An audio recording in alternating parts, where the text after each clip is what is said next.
بسم اللہ الرحمن الرحیم. السلام علیکم. میرا نام ڈاکٹر احمد اجاز ہے اور میں سمیلیا کلینک سے بٹ آباد پاکستان سے آپ سے مخاطب ہوں. آج ہم بات کرتے ہیں کہ جب کوئی پیشنٹ آپ کے پاس آئے اور آپ کو یہ انڈیکیشن دے کہ جی وہ زخمی ہو گیا تھا یا اس کو موچ آئی تھی یا اس کی ہڈی جو ہے وہ ٹوٹنے کے بعد جو ہے آج تک جو ہے اس کو سکون نہیں ملا اور وہ گہری نیند جو ہے وہ سو نہیں سکا.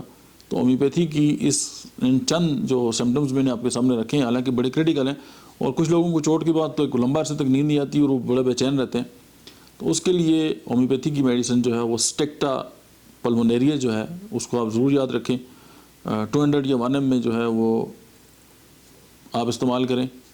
اس پیشنٹ کا یہ مسئلہ حل ہوگا. لیکن ایک بات ذہن میں رکھیں کہ ہو سکتا ہے اگر آپ کے ذہن میں یہ بات آئی کہ یہ تو سلیپ لیسنس کی دوا ہے تو یہ بالکل ذہن سے نکال دیں. یہ بے خوابی کی میڈیسن بالکل بھی نہیں ہے. یہ اس انڈیکیشن کے بعد ہے کہ جی چوٹ لگی اور چوٹ کے بعد جو ہے وہ تکلیف کی وجہ سے نیند نہیں آ رہی تو وہ اس تکلیف کو دور کرے گی اور نیند پر آٹومیٹیکلی آ جائے گی. بات کے اندر جو بات ہے اس کو سمجھنے کی ضرورت ہے. Thank you very much.